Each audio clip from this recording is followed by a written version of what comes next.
Hey folks, if you, like myself and my husband, have been experiencing some financial setbacks and feeling like you could really do with a bit of a makeover in that area, or at least another pair of eyes to give you some ideas on ways that you could cut back or make some good changes, may I introduce Molly Morris of M3 Virtual Accounting.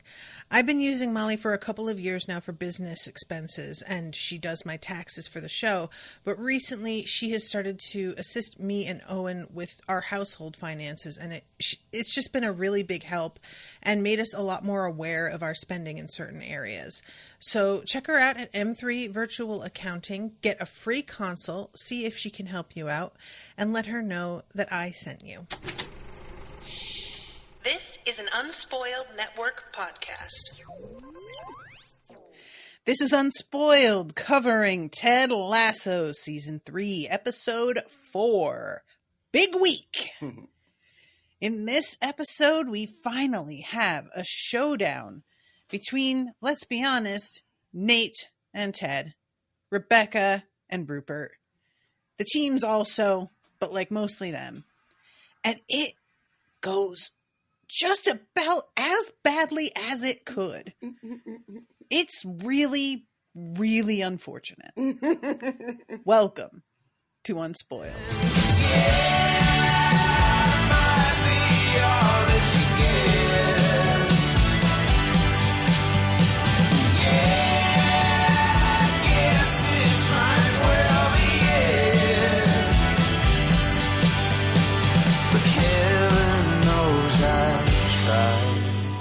Welcome to the show, everyone. I am Natasha. I'm RoShawn. So, what did you think about our boys leaning into the dark side? What did you think? It was so difficult to watch. It's so the one of the main things for me that I find like really difficult is, and this speaks to what kind of a contrary bitch I am. RoShawn was just describing before we started recording somebody attempting to get her to ask what was going on in their lives by being like, "Oh, it's crazy. You don't even want to know." And RoShawn just letting them say this and not asking for more information like they clearly wanted.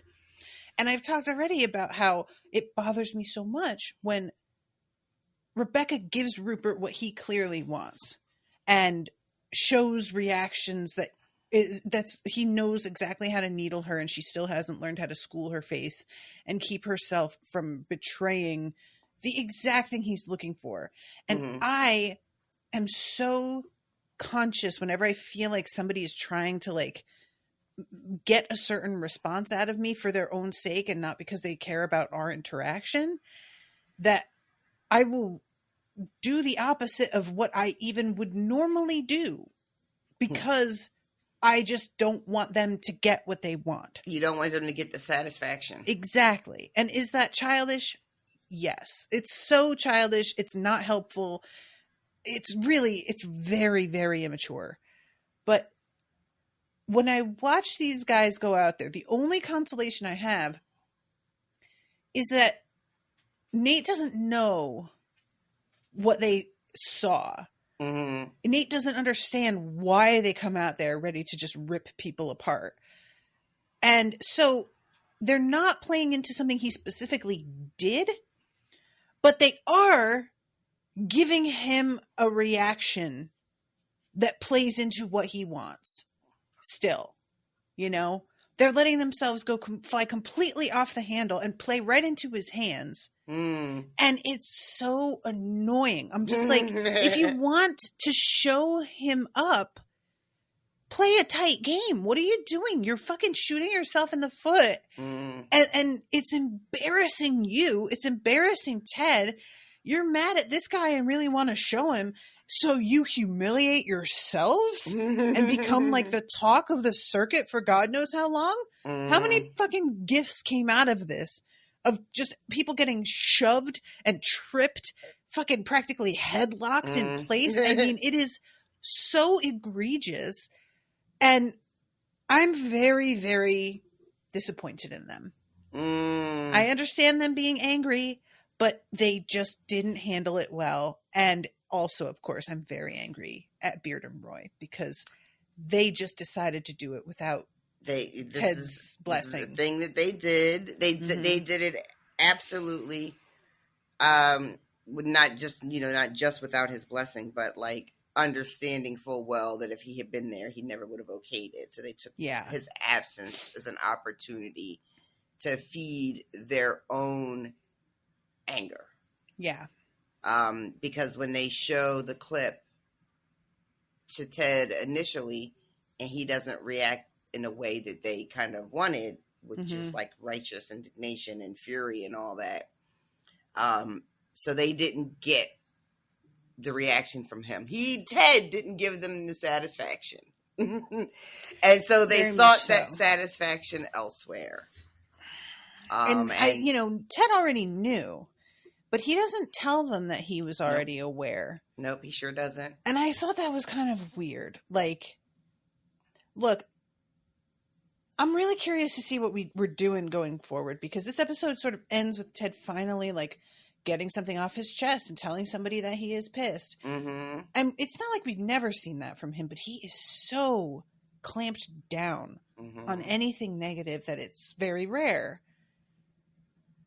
I'm going to admit this, and I was talking about this on the Discord. I am still very hung up on him bringing Jamie back and never apologizing to Sam. It really bugs me that hasn't come up, that there was never, and there was a person and I'm sorry, I don't have the Discord open right now, and I don't want to open it for fear of computer rebellion, but I believe somebody said that there was never like a specific apology from Jamie to Nate, the way that you and I have been talking about. Jamie does a general apology to the team as a whole, and it's just like, I will be better, but it's not on a one-on-one basis where he really takes full accountability for the specific things that he did. Right. So there's not that, and I didn't get Ted making things right with Sam. So I'm there's part of me that is still sort of like, Ted's not perfect. He's definitely not. But he's also like the head coach, and to just go ahead and do this thing when you could see how unhappy he was. The way he reacted was in itself an indictment of what they were attempting to do. When they showed him the clip and he didn't give them the reaction that they wanted, they should have immediately backed off. I feel it was obvious from his lack of reaction that he knew already, even if he hadn't told them. And I'm just really wondering what we're going to see from him in terms of coping with his feelings, because the whole thing with Nate, he tries to say in this episode that Nate didn't hurt him. Yeah. And I really want to know why he's bothering lying. Why? What are you getting out of telling yourself that? I think I love that one of the things that's going on in this episode is this everyone around Ted telling him, you're a mess, yes. Also, you are not dealing with your emotions as far as people who make you angry, who have hurt you. And they are talking about Nate throughout a lot of this. But what we get at the end of the episode, like you mentioned, is him actually for once telling someone, it turns out to be Michelle, hey, what you did, hurt me. Right. Wasn't okay. And I just needed to let you know that's how I feel, because because I think through it, when you're watching the episodes, you kind of keep thinking we're going to get this moment with Nate and Ted, because this is the first time we're seeing them really together again this season. And we have a couple of moments. We have the moment with in the fucking elevator. Nate's standing in the corner like it's the last frame of the Blair Witch Project. What the hell was he thinking? And he almost blends in because he's in a gray suit and his hair is gray. So there is a moment where I'm just like, oh, everybody's gone, wait a second. And then there's a moment where he's going to see Ted, and then I think Rupert interrupts after the game. The assistant interrupts and gives him that VIP pass. And he looks up and then they're gone. So the episode feels like it's building to this moment where we're going to see them and we're going to like have it, not even if we're not going to have it all the way out, like a little bit. Mm-hmm. But it is just the moment they have alone in the elevator, Ted is just, nah, it's great to see you. You know, how you been? It doesn't feel like he's in a place to have a thing, you know, to have a real conversation about anything. Yeah, it's so interesting because like another character does this, and it's going to feel like they're trying to be the bigger person, and Ted, it's just when you are trying to be the bigger person, it's still kind of about the other person, and you're attempting to sort of one up them in being nice. And that's like its own victory. Mm-hmm. For Ted, it's just genuinely like he's going to tell himself everything is fine. He really is just in denial. Yeah. It's really weird. It is, I empathize a lot with Ted in these moments because I have a really hard time with being honest about people I care about when they hurt me. Like if a stranger pisses me off, you know, it's whatever. Yeah. But when it's someone that I really care about and they hurt me or disappoint me, I have a really hard time letting them know that happened. So I'm a little bit of a Ted when it comes to that kind of denial. But all right. So I jumped ahead by just asking you, what did you think of our boys showing their very worst side? The episode opens with Jamie and Roy. I'm going to send you the screenshot because I watched this on my phone since Apple TV does not work on my television anymore. Oh, boo. Yeah, it's very annoying. And the screen like froze while loading in the beginning, and it was just frozen on this panel, which I just texted you the screenshot of it.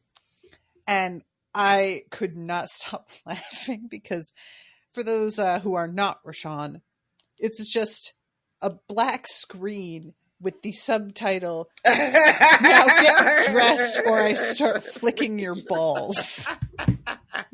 And it just stayed there for so very long, you guys. It took a really long time to load. But yeah, this is Roy starting off his career as Jamie's personal coach. Mm-hmm. He is here at 4 a.m.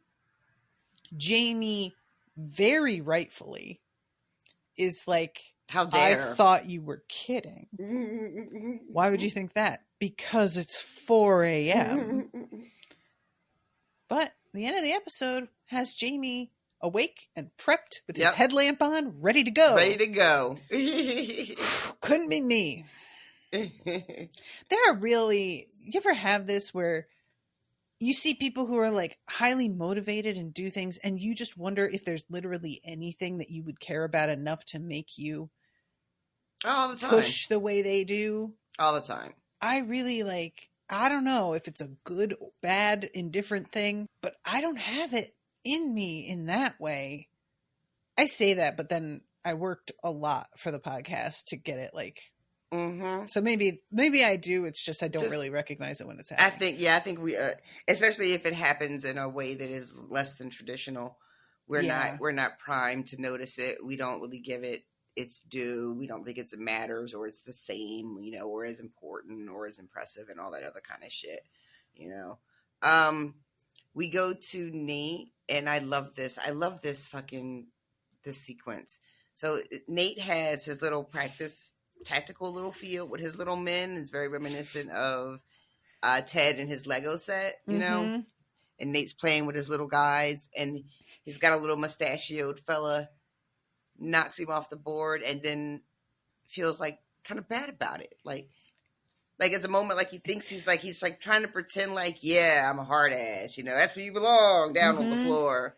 And then it's like, wait, no, that's not okay. Yeah, goes and picks him up and puts him in place and really stares at it while he goes, There you go. Mm-hmm. And I was like, and there's but where do you go, Nate? Well, yeah, and he's got a calendar behind him, and this is the big game. He's got it circled, and you could this is something that's been weighing heavily on his mind. He's been knowing this date is coming. They're going to have this face off. It's a big fucking deal. And then the scene goes to Ted, who's sleeping, and the camera reminds us of that picture of him and Nate. Yeah. That Ted still has on display in his apartment. He has not taken it down, turned it upside down, ripped it in half, cut Nate's head off. Any of the things a normal person would have done to that photo at this point, right? Yeah, I really wonder what I would have done. I guess I would probably just put it in a drawer. I'm not cut somebody's head out of photos type. I'm not either. I've always it. I've aspired to be that type of person. But I can't, because every person I know that's done that has always regretted it. My mom cut the head off of someone that was really important to me out of all of our family photos after they broke up. She's one of those. That does not surprise me from what I know of your mother. Right out, cut them right out of the picture. That is not my style. But I do kind of wish I had more of that energy. What? I'm all right with not having it. My energy is fake arguments. I'll leave the picture alone, but I will be arguing with a fictional version of you in my head for the next 6 years. So that's where that checks out. Is. That reminds me, there was some story that I saw. I can't remember. I think it was on Tumblr, and this girl was talking about how her mom and dad got in a really bad fight one time. And her mom went in the closet and used a seam ripper on strategic areas of his work uniform in a fit of anger, and then forgot she did it. And they were still hung together enough that they looked okay. So he put it on to go to work. Oh no. And it just slowly began to fall apart throughout the day with the movement and wear and tear. And he came home mystified, and her mom fell out cracking up because she had completely forgotten she did it. And he was missing a sleeve and half a pant leg and shit. Anyway, but yeah, Sassy Smurf is here to say, I'm interested in you in an only sexual way. Because he wants to try and go on an actual date. Yeah, she's like, oh my God, no, absolutely not. The whole vibe of her is, I'm just gonna pretend you weren't even serious when you asked me that, because that's how ludicrous it is. Oh yeah. You've only been awake for 30 seconds. Everything hasn't kicked in yet. I'm gonna just mark it up to a little bit of last night left over in the morning. Because it's so ridiculous what you're suggesting. And he seems sincerely and genuinely surprised at her reaction to his little, maybe we should try this as a real thing suggestion. I love this little fucking bit too about the movies. Do you remember both of these movies? I don't remember. I'm just looking at his line. I appreciate you taking the time to consider it, because she says it so immediately. What movies are you talking about? There's No Strings Attached and Friends with Benefits. I never watched either one. Have you? I've seen both of them. Okay. And they're the same movie. Yeah. They're actually both cute in a very not serious kind of way. I would never call either of them a good movie. Sure. But they're both cute in their way. But I enjoyed that little back and forth, because it was really weird that you got two movies so close together that was the same fucking movie. What are we doing? That happens so often, and I always think it's I know that can be an actual marketing strategy, I guess, but I find that so counterintuitive. Is that successful? It must be. They do it enough, and it makes me laugh too, because one is an Ashton Kutcher movie and one is a Mila Kunis movie, right? And they're they're not together. But they're not in this movies together. What's the one who's Ashton Kutcher opposite? I don't remember her name. I think he says it, but I don't remember her name. Because Mila Kunis is with Justin Timberlake, which I definitely remember that. Anytime Justin Timberlake was in any movie, I remember, because I was always so surprised that he Yeah, went that way. He was in a couple of movies. Yeah. Like people were like he was going to be like a legit movie star. People were like, yeah, this is happening. And then they like tried to make it happen. I also enjoyed her when she finds out that Ted has got like a 5 Uber. On Uber? Yeah. And then when we see her get into hers, she's overly effusive about how nice the car is and everything. And then Nate drives by in his like brand new luxury car that Rupert has given him. Mm-hmm. We have more. Natalie Portman. Oh, what's that's that? Who Really? he's opposite. That's what it says. Yeah. That's so funny. I don't remember her being in that movie at all, you guys. Like, not even a little bit. I'm going to be real with you. I find Natalie Portman deeply forgettable most of the time. And that is not to say she's not a good performer, but there is just something about her that slides right off my brain. Do you know what I'm talking about? I do. I really do. I don't know. That's how I feel about Gwyneth Paltrow. I don't even know. Another one. I don't know if she's even and I think people thought she was a good actress early in her career, maybe. Yeah. I don't know what people think of her now. I think she's like so forgettable, so bland. She brings nothing to the screen. She's just a whole lot of nothing. That's the word. Yeah, that talented Mr. Ripley. I remember everybody in that cast is going to 11, and she is just not. And it felt like she was in a different movie. I'm sorry. Anyway, watch Talented Mr. Ripley. That's really good. I've never seen it. Matt Damon is truly unnerving in it. Like, really, you would never think, and he pulls it off. And I got kind of mad about it because I wasn't ready. And Philip Seymour Hoffman's in it doing his thing, and he is just fucking flawless in literally everything. It's like, true. He shows up in bad movies, and he's still he's so good. Oh yeah, well, he was, but yeah, he was fucking. He is a real fucking talent. Oh, what a waste. I know. He was one of the first, like, the few celebrity deaths that I really cared about. He was the first one that I ever really went, what? Yeah. No. And, like, panicked, you know? Yeah. And he was good for a long time. Like, he used to show up in those, was it Paul Thomas Anderson movies? Not Wes Anderson. Paul Thomas Anderson. He was, like, in his little crew. He was in Boogie Nights. He was in Magnolia. Never seen any of them. Oh, I know they're not for everybody. I really like his movies, but anyway, okay. Back on track. So again, the whole thing, this whole episode is about meeting Nate and Rupert, right? Yeah. So it's a lot of build up. We have a whole thing with fucking Roy and Beard trying to explain how they're going to out Nate by thinking like Nate. Without considering at all the fucking superstar that you're trying to tell to take a back seat. Guys, come on. I forgot Nate drives by Roy, who's eating like a breakfast sandwich, and Jamie is doing burpees, which are the devil. The devil is a burpee. And vomiting copiously, because that is what you do. Even if you're in good shape, burpees make you throw up. They just are horrifying. I hate them. But the whole vibe of these two, I can't wait to see more of it. I hope we get more than just this. Like, let's do it. A whole Roy and Jamie training montage kind of thing. I'm into it. All right. Put that on the list of things we'd like to see.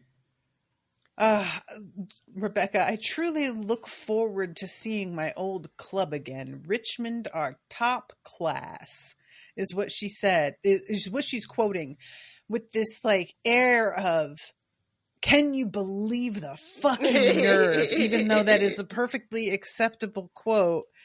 And very dutifully, we get Keeley saying, what a soggy, wet piece of shit. Gross. I want to just talk about Keeley overall this episode. Okay. Can you just go for it with Yeah. her whole storyline? Sure. So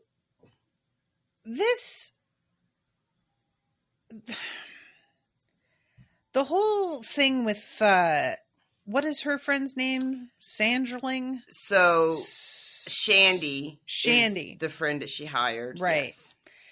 Yes. Shandy is trying to like use the footballers with banter to like kind of tantalize people in thinking maybe one of the folks they match with would be a footballer. Mm-hmm. Like, just, you know, put the possibility out there.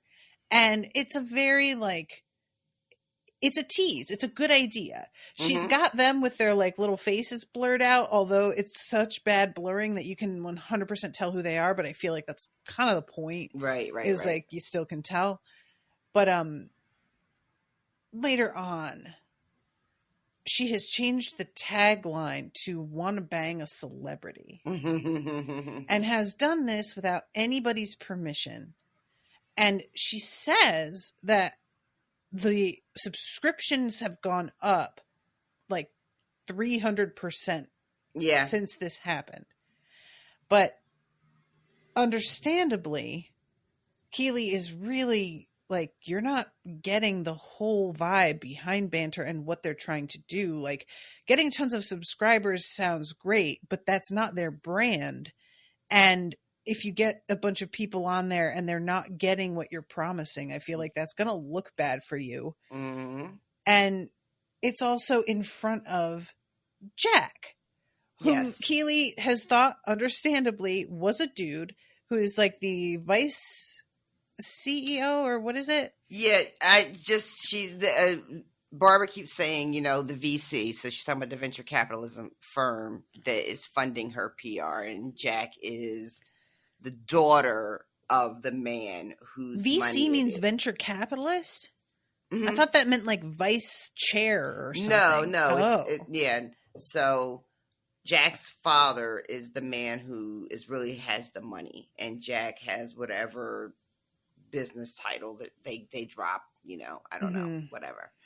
But but it's important that she is the daughter, and that's, you know, what her place is in the company.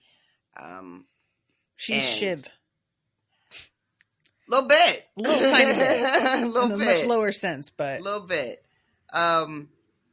But yes, everybody has just assumed that, you know, this Jack person who has been mentioned, the name's been thrown around a couple times. Mm-hmm. And then, you know, Keely meets her in the bathroom, and then we get the reveal of who she is later, and the sneakers, which I don't know. What did you think of those sneakers? I mean, I don't like them. I didn't love them either. They're a statement, and so I admire that.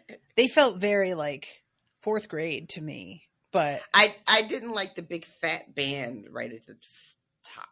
I didn't mind. Like, I'm gonna have to look at them again because I don't remember what you're talking about.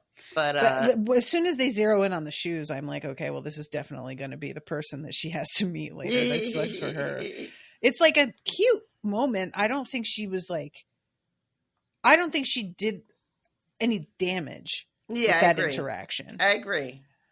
But I mean, if you're a woman, you've had this moment in a bathroom. You've been on at least one side of it, if not both sides in your life, you know? Yeah. So I don't think it's anything to necessarily be embarrassed about. But I guess, actually, I don't know. Maybe just the sort of insecurity of meeting the boss for the first time, you know, and the sort of jitters that go with that, and then having it happen that way. I personally would have been like, oh, what a great way to break the ice. This is the thing. And I mean, it's also like modern standards.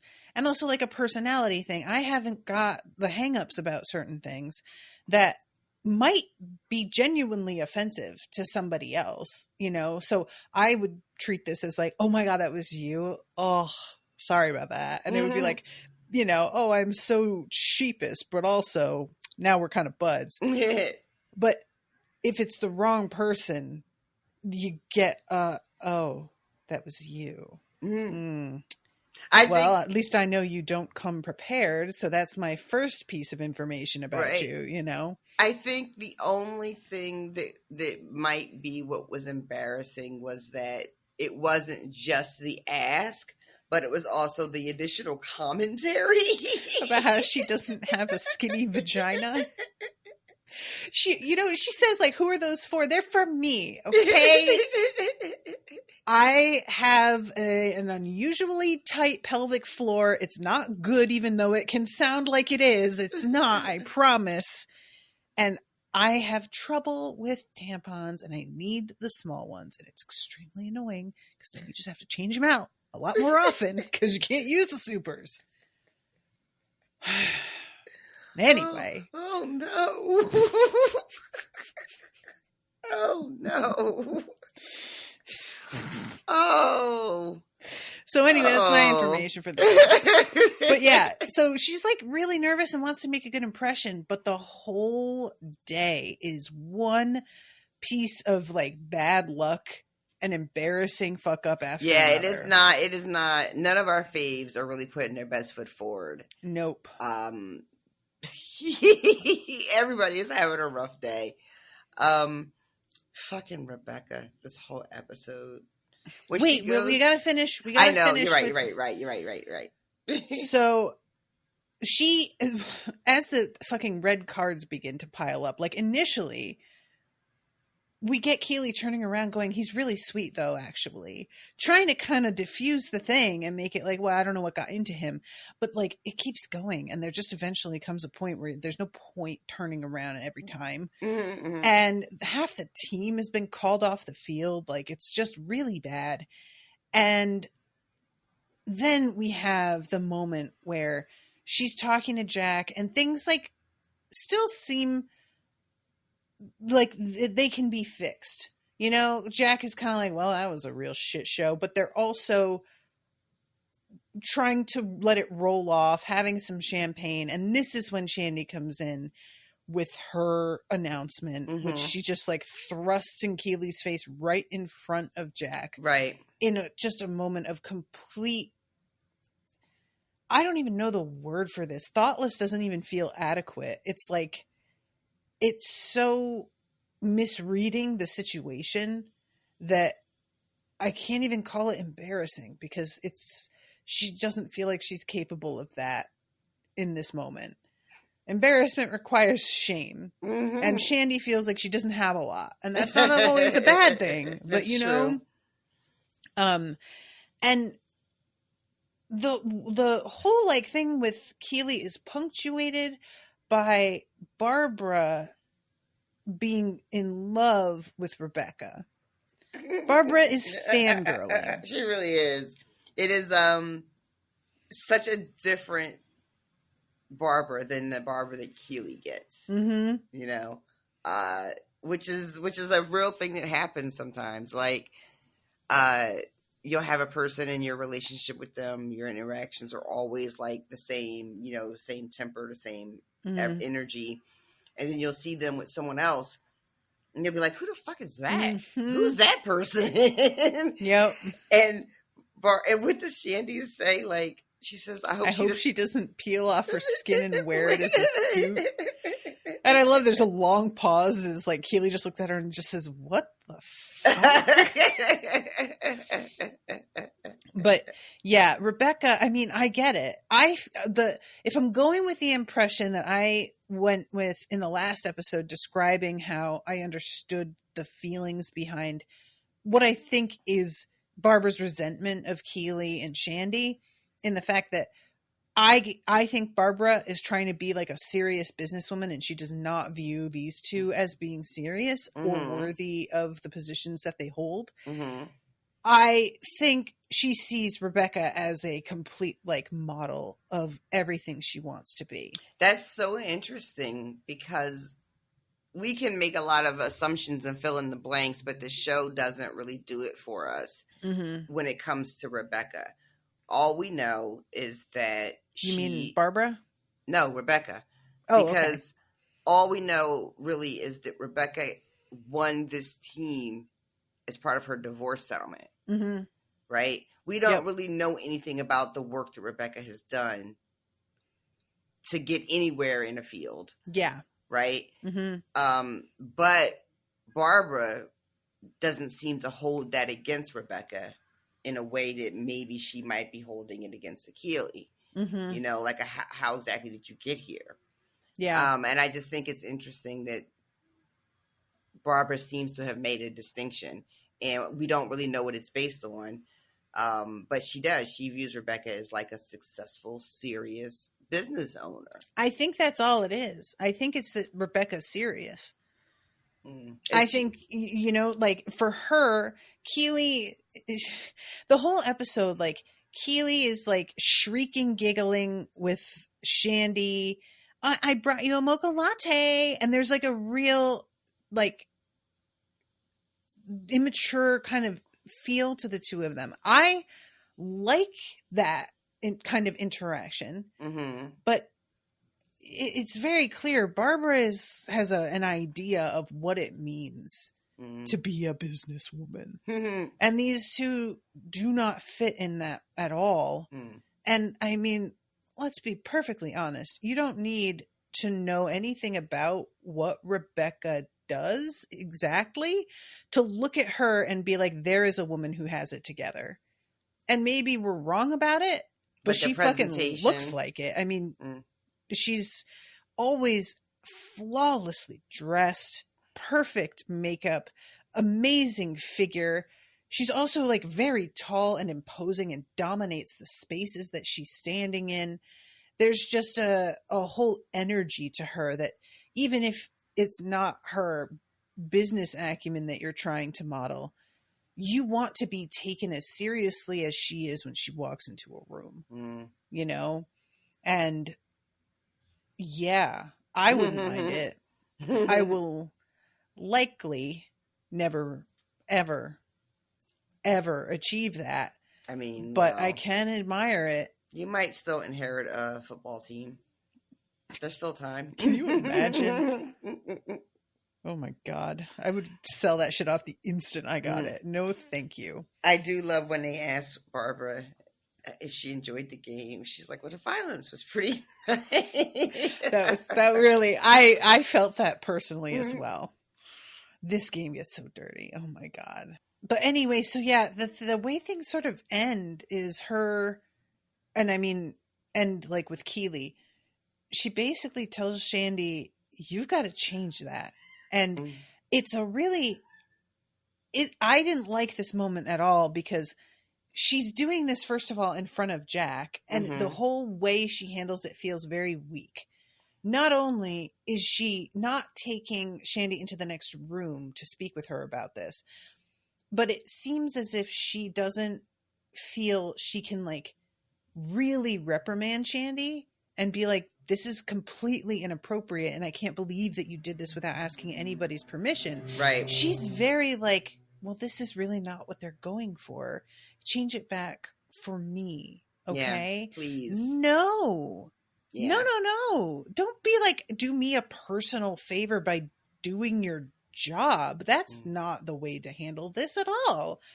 So what I'm saying is, Barbara needs to loosen the fuck up on what she thinks a businesswoman can look like. But Keely also needs to start taking her shit a whole lot more seriously because she is behaving as if she's on a group project. Yeah. You know, in undergrad. Yeah. And that is we're not doing this, kid. I think that's how she is picturing it. You know, we talked last episode, I think it was, about her trying to get her office to feel a little bit like the locker room feels, you know, with Ted, you know, trying to have a sort of sense of camaraderie and a group project sort of energy, you know. Keely is the kind of, her character is the kind of thing where she wants to be a boss, right? She aspires to be a boss bitch, you know, but at the same time, she doesn't want to rule over people. She wants everybody to feel like we're all part of a team. And you can achieve that. I believe that's possible, but I don't think you can achieve it from the onset. You know what I mean? I think you have to come into the situation understanding that you're the boss and making sure everybody else understands that you're the boss. And then once the sort of like boundaries are set, then we can start having collaboration, right? Yeah, that makes sense. But she is bringing in Shandy and then letting her act like they're 50-50 up in here. And they're not, you know? Yeah. And Keely seems really like she's not really self-assured in this role. And I think she's much more insecure in this role than she even thought she would be. I think she's caught by surprise.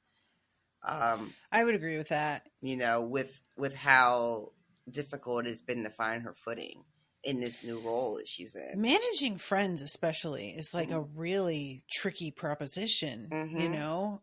And she's giving Shandy this opportunity, but she isn't really. She could really, if she were a different type of person, be like, I'm doing you a favor by giving you a shot at this, and you're kind of spitting in my face by just doing whatever without consulting me. And instead, it feels like she sees Shandy as like her kid and reflecting badly on her, like which, I mean, that is kind of what's happening. You know, she pulls this girl in from nowhere, and then immediately Shandy starts to kind of do some weird shit. Yeah. It is going to reflect badly on her since she vouched for her. And I don't think that necessarily that Shandy is like bad at this. No, I think she's not respecting the chain of command. Exactly. Because she doesn't see that there is one. Exactly. Yeah. Exactly. Any impressions of Jack? I mean, we don't really get to meet her much in this episode. She doesn't really get much to say. No, I really wasn't sure what to think about her. I wanted to like her, but she wasn't giving me a lot. Yeah. You know, I came in prepared to be like, she seems chill, wacky shoes, doesn't care about the tampon thing. Okay, she's probably all right. But beyond that, I felt like I wasn't really picking up much of her personality or anything. Okay. I think we should probably just go like the big beats then. Like, let's talk about Rebecca and Rupert. And then I guess we'll end with like Nate and Ted, because that's like the, you know. But Rebecca and Rupert. Rupert has some very interesting moments throughout this episode. Rupert's thing with like going back and forth on what he wants Nate to call him is so fucking gross. Isn't it the fucking like, yeah. That's a red card, yellow card of the day. Mm-hmm. You know, whatever his fucking mood is, and he's gonna put Nate on edge by saying Mr. Mannion and make sure you're on thin ice, buddy, or at least you haven't earned saying my name. Mm-hmm. It's so gross. And again, it's a way to keep people from not feeling secure in their position or in their relationship with you. And the way that he changes it depending on who's watching when they go to, so we have, there's a couple of great moments with Rupert and Nate. Nate is confiding in him about like being nervous. You know, like, what am I going to say to Ted? You know, things didn't end or, you know, well with us. Yeah. And Rupert is basically like, we don't care what Ted thinks here. Yeah, he says, you don't say anything other than hello and leave it at that. And it's really, the thing that got me about that scene is that he says this to Nate and then begins to leave, and Nate says, thank you. In this way that felt very much like you condescended to me by having this conversation. And I, as a lowly subject, a mere peon, deeply appreciate it. But he says, thank you, Rupert. And that's when Rupert chooses to say Mr. Mannion. Yep. Which, like, that moment to do that is just so mean. You know, this kid is already nervous and unsure of himself. And you just feel like you gotta press that, like, ew. When he's on the elevator with Ted, and he's like you can tell he's about to be like, the way we left things, but the doors open and Rupert is standing right there. I don't know that Rupert was aware Nate was on. I put their names together. Yeah, you did. Yeah. I wasn't going to say anything, but okay. It's a real Nancy Drew reference. I don't know if Rupert knew for sure that Nate was on the elevator, but it really felt like he was trying to cut Nate off from doing anything. You know, because where I'm coming from with Rupert,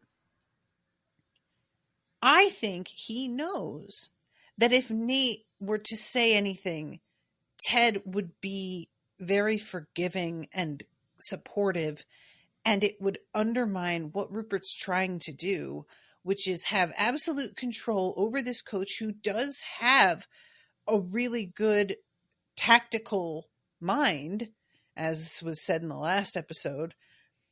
It's not like his team doesn't perform well, but if he is given quarter from where he came from, it's like, I think Rupert interprets what Nate's talent is as coming from his being isolated from Ted. Like, he's driven by a need to prove himself after how badly he was treated. And if they take it back and make up, maybe he won't feel that constant need for approval from Rupert anymore. And he won't have the control over Nate that he has. I think that's the main thing there, is that Rupert is exploiting Nate's insecurity and his resentments. And it is because even if, like, say, hypothetically, you know, a world where Nate and Ted have that conversation on the elevator a little bit, and, you know, and some forgiveness is shared. That doesn't necessarily mean that Nate's going to, like, quit his job. No. You know? But so why? So then the thinking is, well, why would Rupert care? But it's about the emotional control, you know, and it's about how do you control somebody? How do you, like, get your claws into them? Yeah. And what, like, weaknesses you can exploit. I love that. Well, you talk a lot about, like, how Rebecca keeps giving Rupert the satisfaction, and we have that wonderful moment. I want to ask you about Bex too, but when after the game and they're all leaving, and he comes to gloat, and he's saying goodbye to Rebecca, and Bex is there, and she whispers in Rupert's ear that I saw you with your assistant, and how immediately Miss Cakes. Yeah, and how his entire demeanor changes when he realizes that he's been seen, he's been caught, and he doesn't have the upper hand in this moment anymore, and how he almost deflates. Like, I swear he, like, dropped a half an inch. And, you know what I mean? Like, I really can't believe that he's, like, fucking his assistant, right? Like, of course somebody saw you, dude. You're not being discreet. And I guess it's just like, when you have that kind of power and you've gotten away with it for so long, you just assume it's not going to happen to you, or anybody who sees you isn't going to say shit. But I mean, he got away with it for years, cheating on Rebecca and cheating on his first wife with Rebecca. So, yeah. And the thing that's so wild to me too is that you have this woman you're married to now who's, you know, 24 to your 70, whatever the fuck. She's drop dead gorgeous. She's giving you a child, and you're still out fucking around because it's never about who you're with when you're that kind of fucking cheater. When you're that type of person, it's not about, like, who you're with. You're on some, like, habitual, I don't know what he's doing, chasing whatever the fuck. I think it's just part of the power thing. I think he likes knowing that he can, like, get women to sleep with him that are young and beautiful.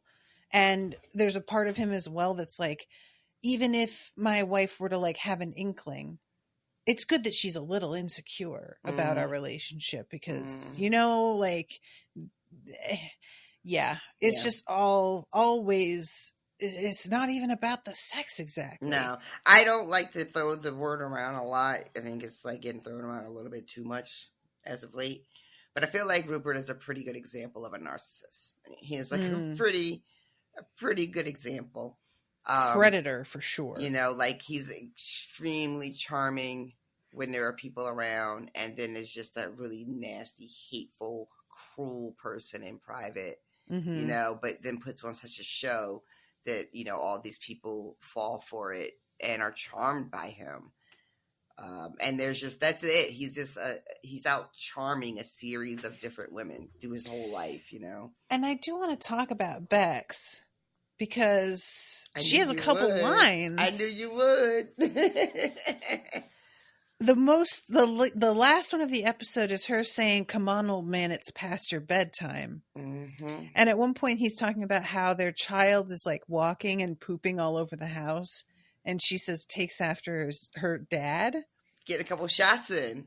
And I love the look Rebecca gets on that one. Her eyebrow goes up and she kind of looks at Bex like, what's this now? And I am just assuming that I'm trying to think of the way to word this, because I want to say once the shine wears off, but it's when you say once the shine wears off, that implies that it's like both parties have grown past the honeymoon stage. And that's not what I mean. What I mean is when Rupert has become a real person to her, to his partner, and he no longer holds this place of awe in her universe, then it's off to the next person because he, like, the game is up, basically. Yeah, he's not interested in being seen as a real person. Yes. Yeah. And this is something I have struggled with as well. And I've realized this with a lot of like my patterns in dating and stuff, is that I am very big on the performance part of dating and like showing my best self and doing things like that are sort of over the top or very really taking care of how I dress. And a lot of the ways that I handle myself when dating very much fall by the wayside once I'm in a settled relationship. Okay. And I let go of doing those things because it was so much more about getting the person interested initially. And once I'm with them, it feels like now I'm done. Oh. Which is like just so the wrong way to like handle any of that. And it's also like, as somebody who my feelings of validation come from knowing that my partner finds me attractive, the fact that I just kind of stop giving a shit about how I look once I'm in a relationship, it's really like me shooting myself in the foot, because then the stopping of doing those things, there does come a sense of a loss of power, you know? And it took me a long time to really understand that power was something that was like really important to me when I was younger. And I think it kind of stems from seeing my mom marry so young and be completely powerless in her marriage to my father. And so I have always sort of been drawn to relationships that I felt like I was the one with the upper hand in certain ways. Oh, okay. So I was safe. And if things didn't work out, I was going to be okay. Right, right. And I can see how once somebody gets to know you and sees all of your ugly habits and just, you know, you're not this like glamorous thing from Instagram. You're a fucking person with bad breath in the morning who gets diarrhea if they eat too much dairy. That's not hot. Right. And I could see how if that's like really what your identity is all about. For me, thankfully, that's not the whole thing, but it was enough that I had to like reckon with that. Right. I think my personal headcanon is that privately, because of the type of person that Rupert seems to be, everything that the show has told us about him, he has started being cruel to Bex, but it's the beginning of the cruelty. The fact that he's already like cheating on her. So he has probably started with some snide comments here and there throughout their day together. And she has now gotten to the point where she is returning those comments, those taking those shots. And the fact that she's comfortable enough to do it in front of his ex-wife shows me that it's escalating. You know? Not only escalating, but I almost wonder if there's an aspect of like you know, like a little bit of like, you were here. You get it. You get it, you know? And that is a significant shift because then it becomes like them against him. And I mean, remember when we first meet them at the bar, you know, and what their dynamics seem to be compared to, you know, we see them again as a couple at a game, and we see them at, you know, Rebecca's father's funeral when they first have the baby.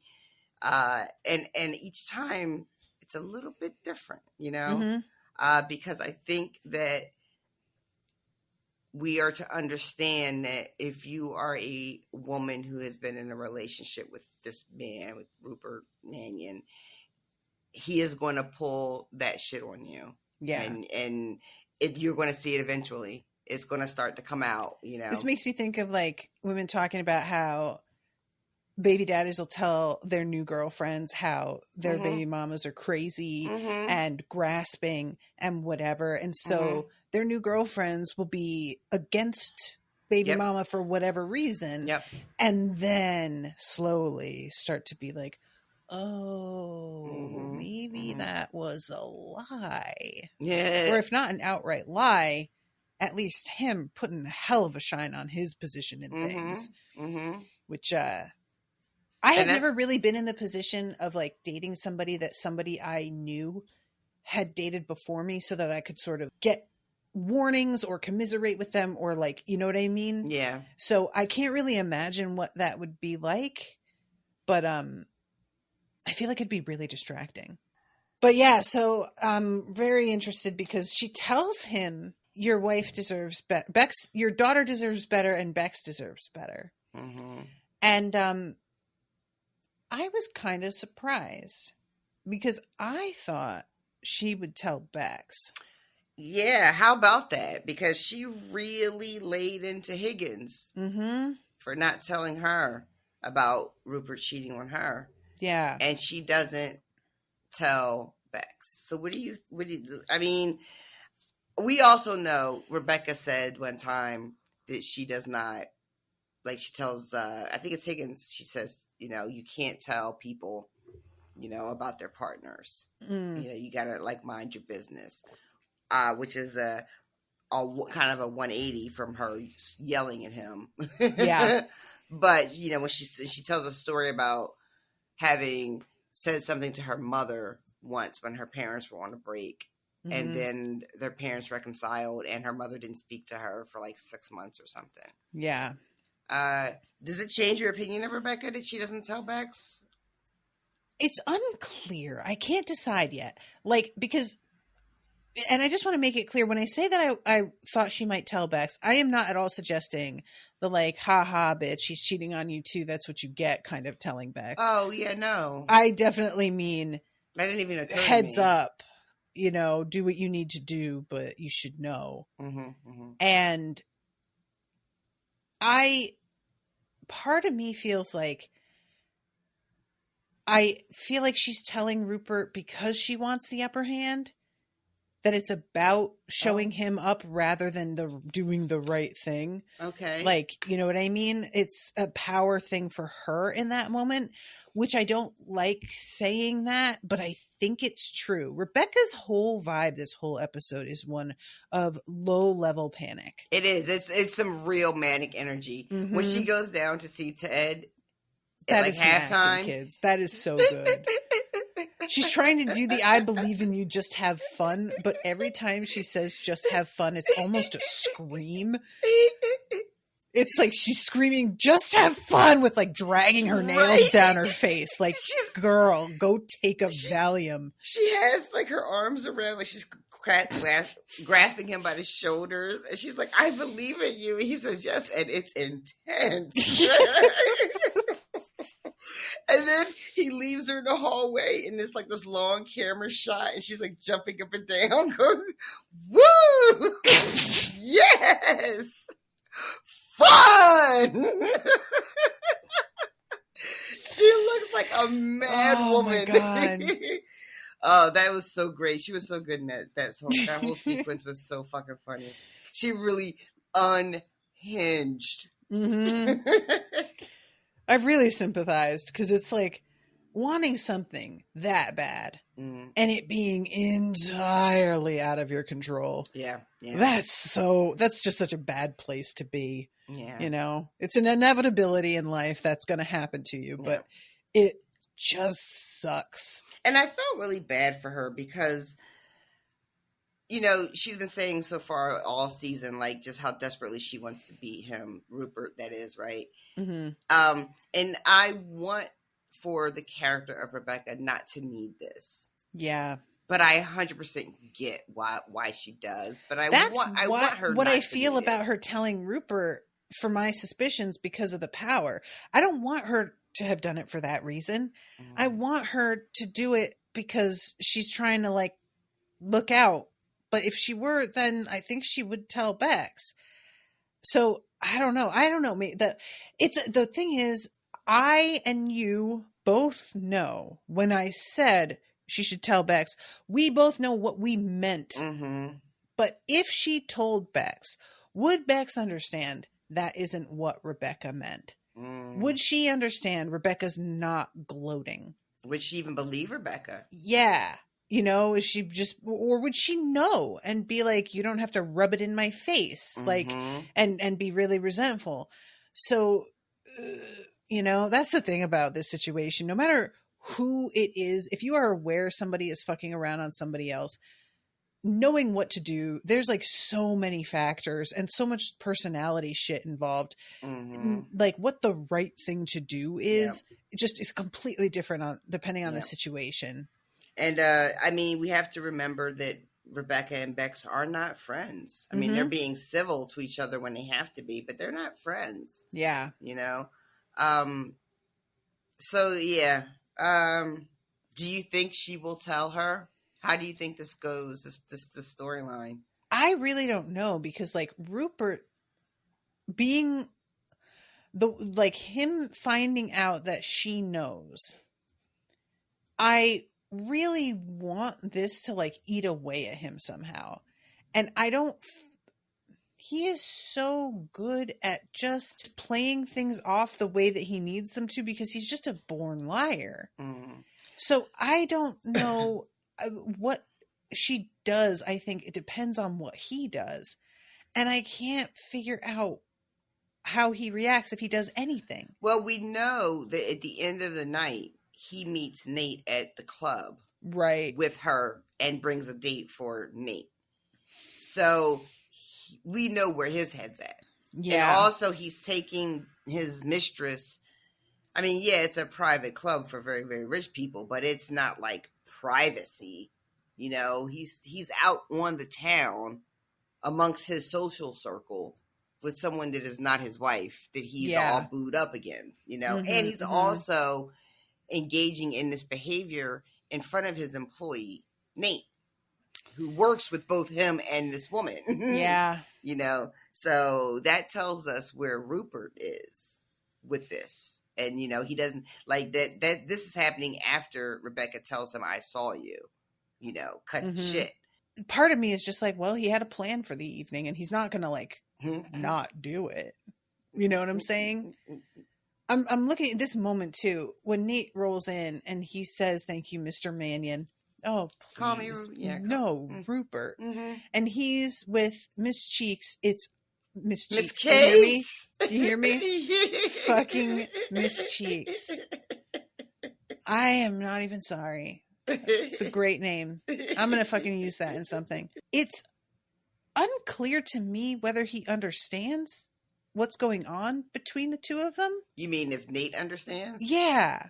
It's obvious to you and I. I feel like Nate gives him a look. But he also gets immediately distracted by this beautiful model that Rupert has delivered in his lap. So yeah.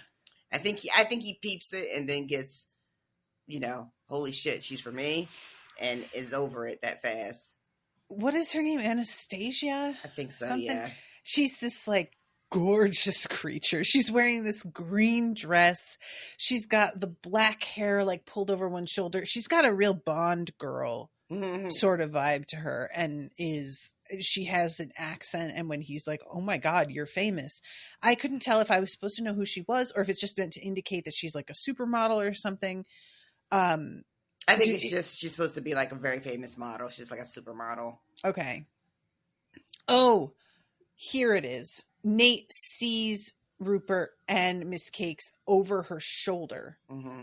I miss this moment because Rupert like kisses Cakes on the neck Like and like touches her lower back, and he kind of has a moment. But yeah, then the model does a cheers. Oh my god, I forgot that he spits the martini. Oh my god, right? Right. They've ordered him this martini, and we already know that he does not fuck with that drink. Yeah. I love that because this is not that Rupert would have a way of knowing this, but they have ordered for him, and they've ordered him something that's no fucking interest in drinking, you know, because of either an assumption or it's because of what I drink, so I'm getting one for you. You know what I mean? That's just it's a small thing, but it tells you. Like nobody says, "Hey Nate, what do you want to drink?" You know, you're part of my world now. You'll drink and you're an accessory, so. Yeah. You get a martini because nobody that I go to have drinks with is going to have a fucking rum and coke. Okay, kid. But yeah, this whole moment is so bizarre too because like obviously the assumption is I'm handing this gorgeous woman to you on a plate so that you can fuck her because now you are famous and that comes with the job. Enjoy. Right? Nate's reaction to her, it's not that he's not attracted to her, he just feels like such a child to me in the scene. She feels like a different species. You know, like she is of an echelon that I'm just like, how do you even talk to this person? Right. Really? What are you gonna say? What are you gonna talk about? Because you've got to have some sort of like prelude to, did you want to come over this evening? You got to have something before that. Yeah. And Nate's just bad at conversation. When he's nervous, it's so bad. I just keep imagining how I don't want to see it. I don't. Mean,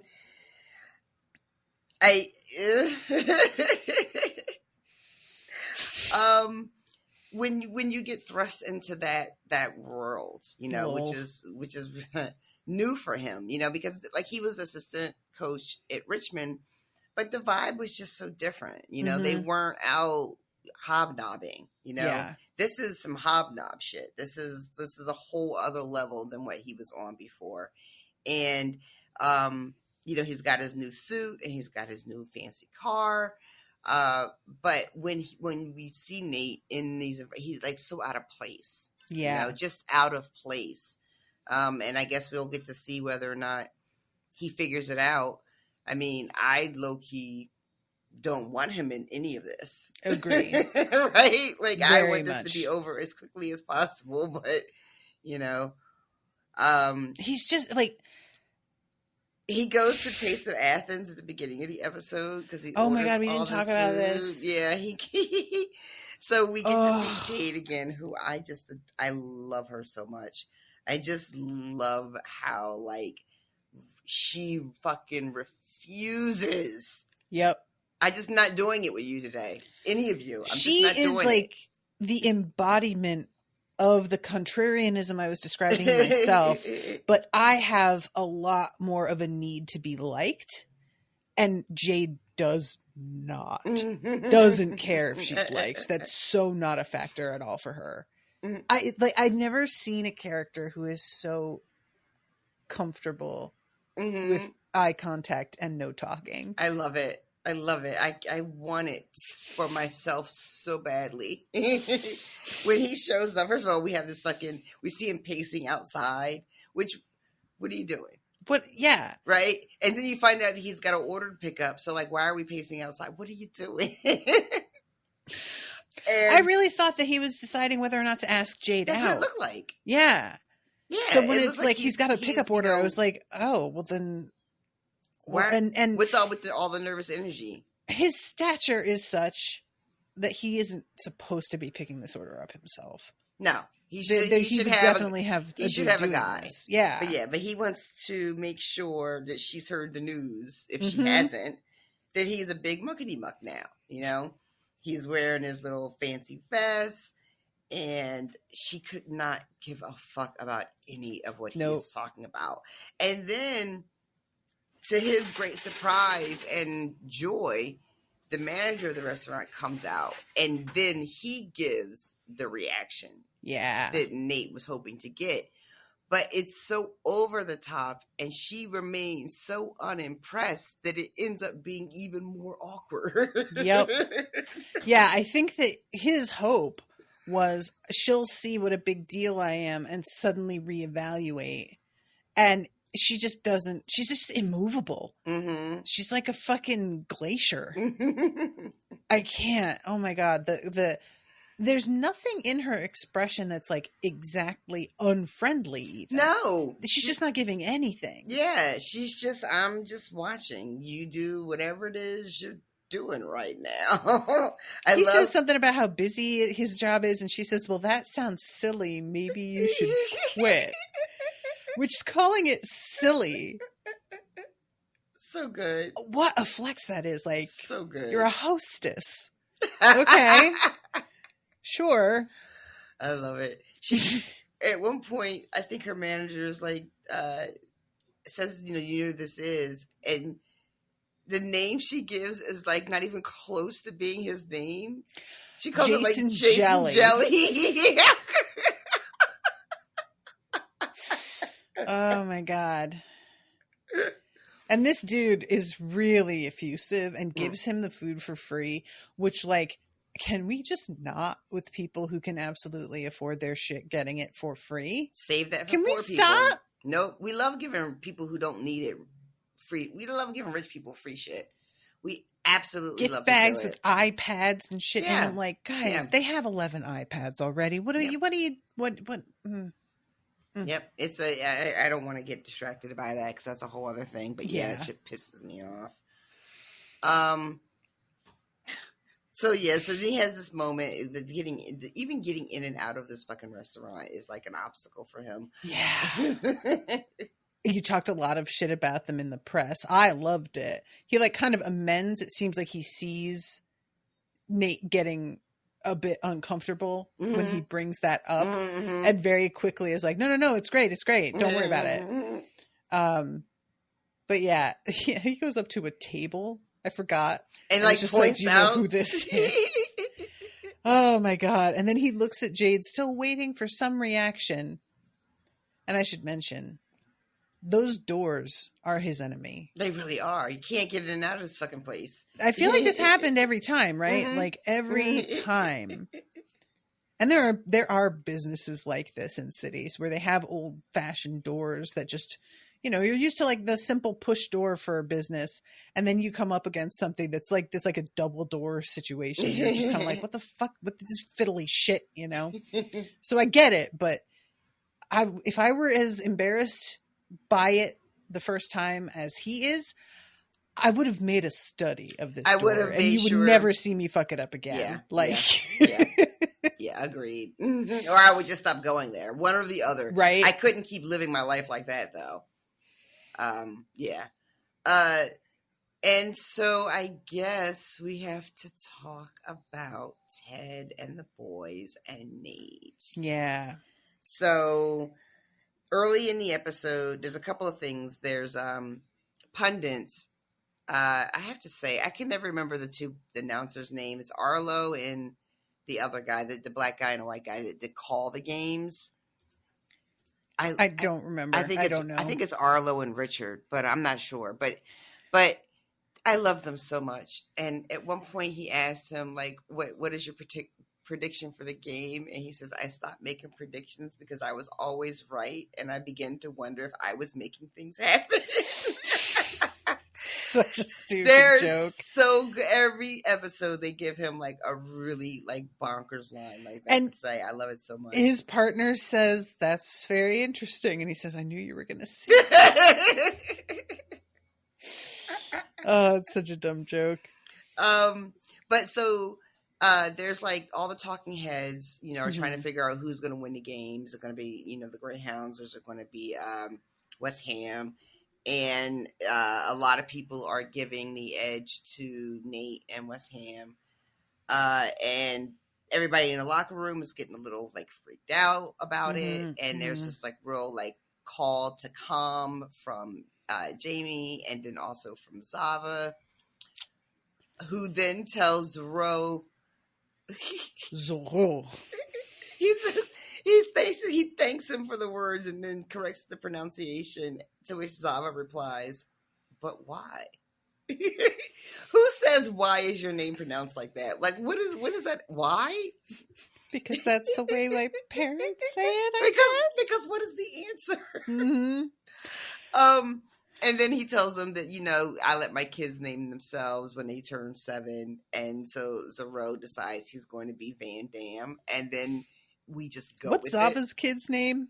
I can't remember. It's something like Fidget Gidget. It's not that, but it's like, rhyming nonsense words. Yeah, and then later on there's another joke from the announcers about Zava's kids as well, when they're talking about how bad the guys played. Like, they played angry and dirty and something, and he's like, those are funny thing. Those are Zava's 3 kids' name. They go to tap the believe sign as a way to like get all the negative energy from the pundits out of the room and out of their spirit. And this is when it's revealed that it's been ripped. And again, like you said, we already knew this as the audience.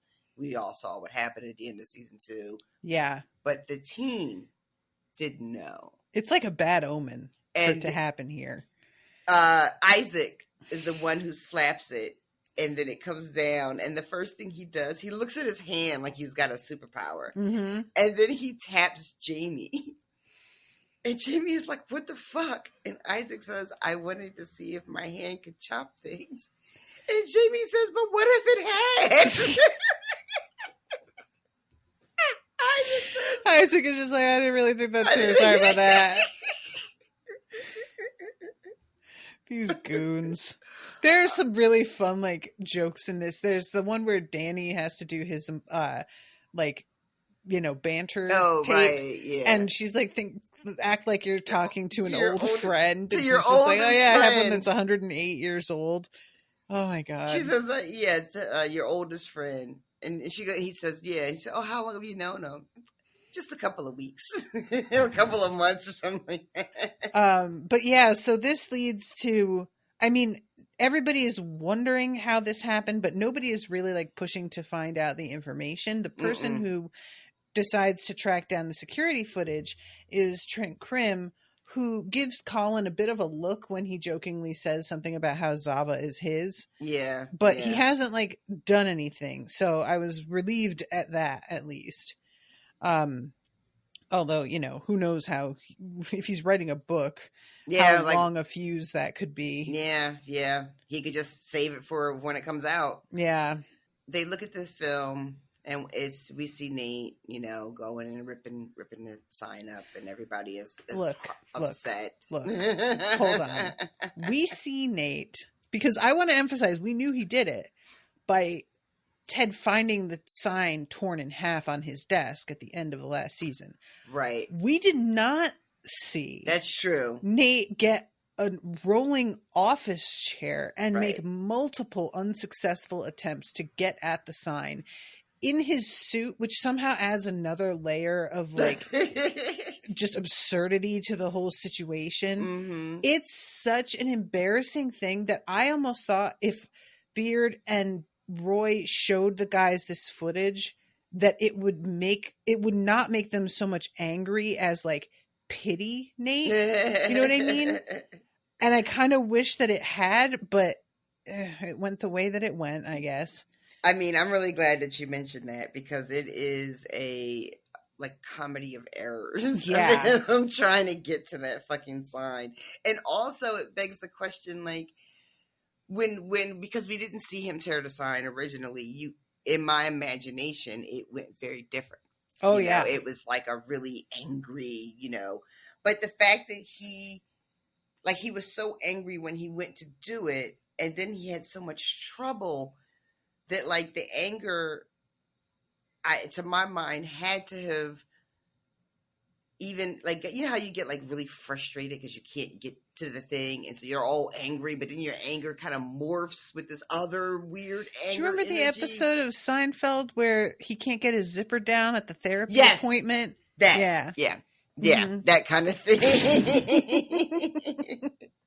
So that by the time he gets to that fucking sign, like, he's angry about so much.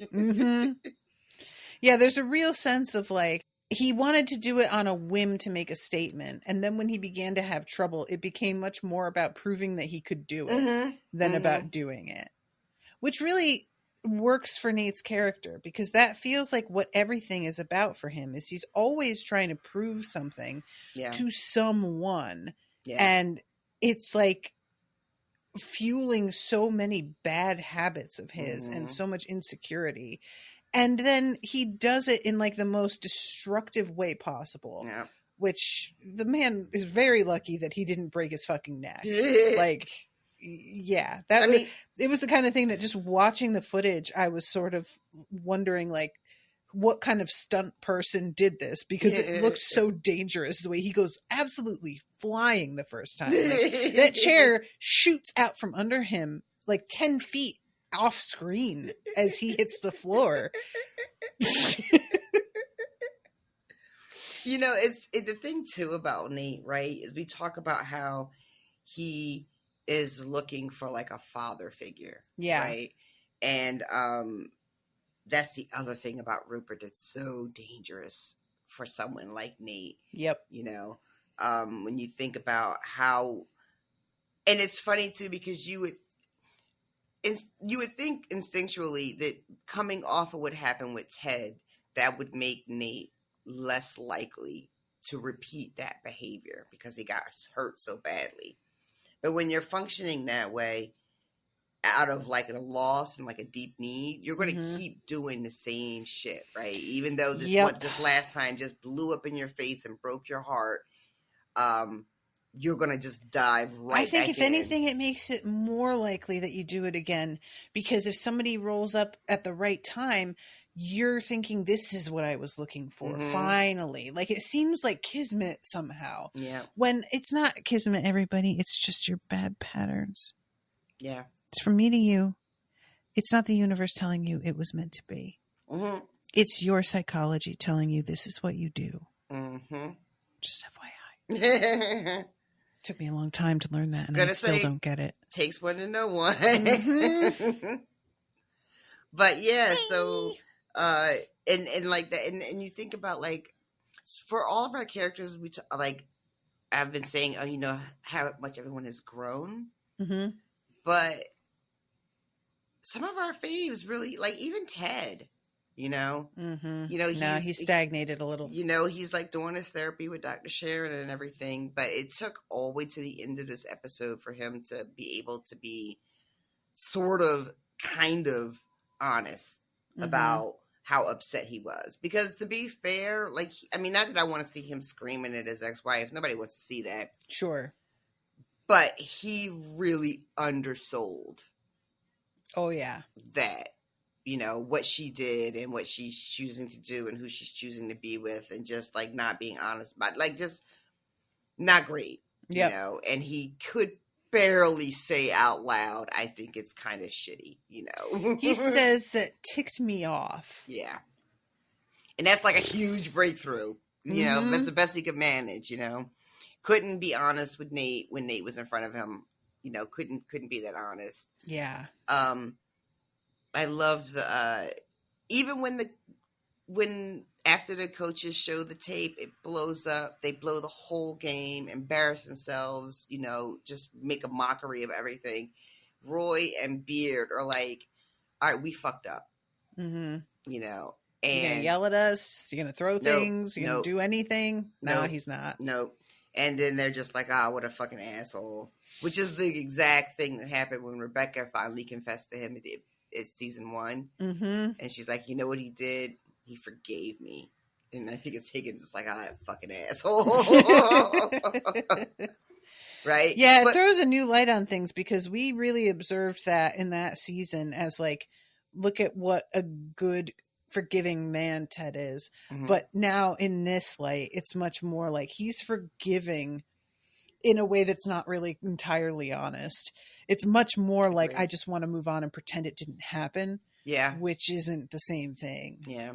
And we're lucky as viewers, I think, and Ted and Rebecca are lucky as characters in that relationship managed to move past that without any, like, he forgave her, didn't really require anything of her to make amends other than that, like, apology, and just sort of like a be better going forward, which is, which is fine. I would be curious that there's like not a bit of seed of resentment that lives in Ted, is what the show is telling us, right? It's been telling us. But I think it's fair to say that that is not humanly possible. And it's definitely not healthy. Yeah, I agree with that. So do you think that there will be a real reckoning, but that we'll get a moment between Nate and Ted? What do you think about for the rest of the season? I think we will. I don't know what it looks like is the thing. What I'm imagining is a moment alone in a locker room kind of thing. But I don't really see the occasion for that. And like, I imagine that their teams go up against one another again, right? Like, they don't just have one game against each team ever. Most sporting, I mean, there's some weirdness in like baseball, I think it is, or maybe it's hockey, where like you only play a team once, but I think that's really rare. Okay. I would imagine that we'll see them again. I can't you tell could you literally for sure. Tell me anything and I would just be like, oh, okay, that's how sports are. I believe you. But yeah, I have to imagine that it happens the next time they play against each other. But like, there's also no reason they don't just run into each other somewhere, or Nate doesn't finally decide to go to Ted's apartment. Like, there could be all kinds of things. I think that seeing Rupert with this other woman, Nate had a bit of a moment there, and I don't think it's enough to shift things like immediately. But oh, that's a good follow-up question. I think this is going to wiggle into his brain a little bit, because as much as he resented Ted and is angry at him, he knows at the very least that Ted has got some integrity and there are lines he's not going to cross. And clearly Rupert doesn't have that problem. What do you think, if anything, could shift Nate and be like, you know what, this is not for me? The only thing that I can think is literally like a soap opera style. He's in the next room and Rupert is saying to somebody, I've got my coach exactly where I want him. The weak little fool has no idea.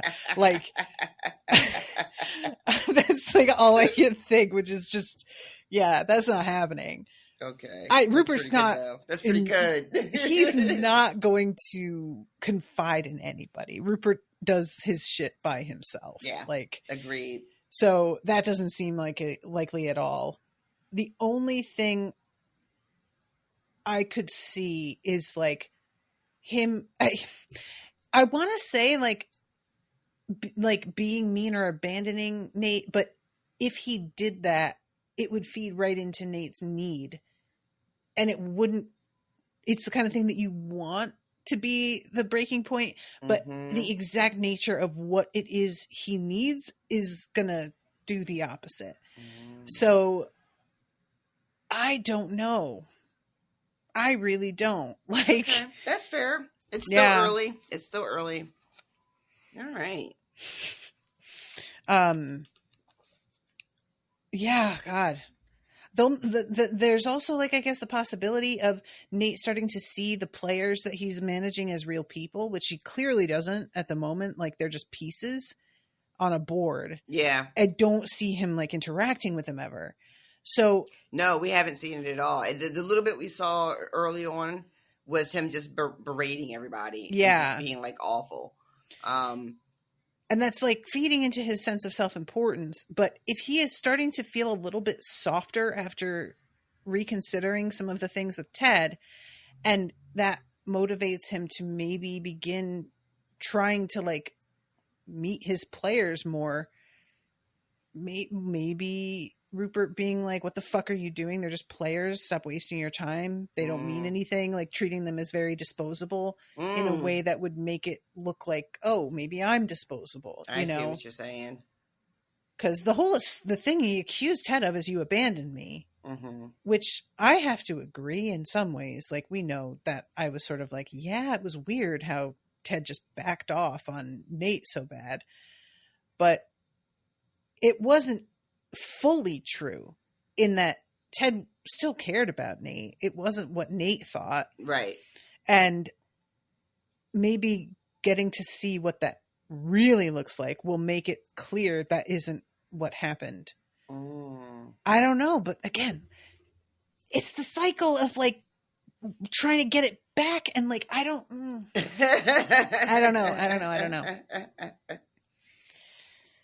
Yeah, so that's that. I feel like there's something that we missed. Probably. Oh my god, I know what it was. Oh, what? Beard. First of all, he mentions to Ted that he goes to a codependence anonymous meeting that Jane makes him go with her. And he tries to set him up with her sister. Yeah, and immediately Ted says, no, thank you. Yep, that's the right call. So I really did enjoy that. And then there's that bit with Leslie telling oh my god, the women the doctor joke. And then what does he follow it up with? He tries to say Jack is short for Jacqueline, I'm assuming. Oh my god. And she says, no, Jack is short for my dad wanted a boy. And he's just like, yeah, I'm going to go outside to go there now. Bye. I love everybody's like guesses. It's like everybody says something at once. In response to the doctor riddle. Yeah, someone is like, sperm donor, lesbian couple. Shandy says a simulation. Yes. Shandy going for the most fucking bonkers answer is my favorite. She has that moment when they're like filming their little reels for banter too, where Zorro is like, I hope you like short walks on the beach, which will leave more room for, you know.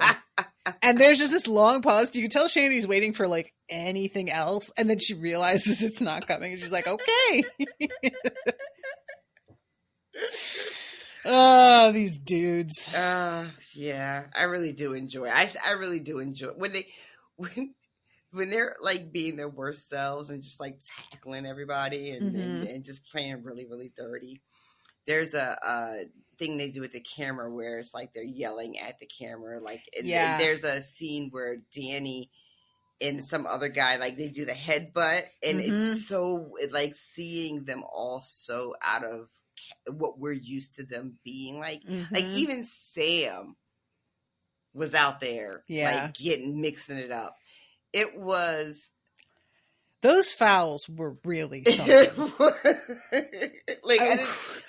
The boys at the pub say they're playing like Italians, and then is it Baz who's like, I love it or something like that. I can't keep track of who is who in that scenario. They also have a friend shows up in a West Ham jersey, and and he tries to be like, no, it's fine, he's with me, and they're like not having it, and he just yells at his friend, get out. But then he makes this face afterwards. Everybody laughs, and he makes this face that's kind of like, oh, that was my friend, though. Yeah. There's no friends in football. Like Ted being on the elevator. Who are you all rooting for? Oh, my God. West Ham. I should have. Nobody even, like, laughs. Nope. He tells that one guy, God, you're tall. Was your father a tree? Like, what are we doing? I always feel for tall people because the number of comments you just get of, wow, you're tall. Yep. It must be so boring. Exhausting, right? Yeah. I feel like I saw somewhere a guy who carried a card that said, yes, I'm tall. I'm 7'1". Yes, it's uncomfortable in cars. No, I can't find shoes that fit. Yes, and it's basically like the short answer to every question that he's normally asked, and he just hands it to people. It sounds really familiar. I saw that somewhere. Makes me think of like the business cards I saw that I wanted to get for you that just had like no. Yeah. Period. I like it. Still waiting on those. I'm sorry, guys. There are folks in the chat, and we just were so pressed for time that we didn't get to like talk to any of you. But Lauren and Stacy were calling Shandy oblivious, and that's a good word. That was the word I think I was looking for when I was describing her before. Asher popped in for a sec. Thanks, Asher. Appreciate you. Lauren called Miss Cakes cheeky cakes. Cheeky cakes. I like it. And Stacy saying it gets old. People commenting on being tall. So Stacy is tall, I guess. But yeah, I just must be very, very boring. I had my my little Apple screen over the chat. I usually have it moved, so I missed all that. Sorry, guys. I don't have any new patrons this week, sadly. So I can't greet anybody because there's nobody new. It makes me very sad. Please consider supporting the show. If you've been listening and enjoying it, there are so many other things we've covered.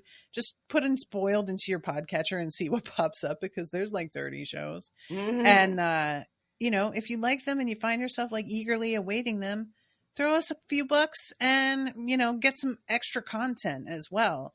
Patreon.com/unspoiled, covering the Sookie Stackhouse novels of Miles right now. And yeah, if you become a high roller, you can come and hang out with me and RoShawn as we talk about fruit next Saturday. I forgot that. Very important topic. It's gonna get fruity. Oh my goodness. Until then, we gotta go. Bye, kids. Toodaloo, motherfuckers. No, my hands won't be tied down, and I will not lay them down, 'cause I can finally see the truth. So simple but so clear, accepting an ocean's depths were out of reach for me and you. If you're coming up for air, breathing in, you know I'll be there when you first begin. And when everybody's telling us we have no time, we'll prove them wrong again. That was an Unspoiled Network podcast.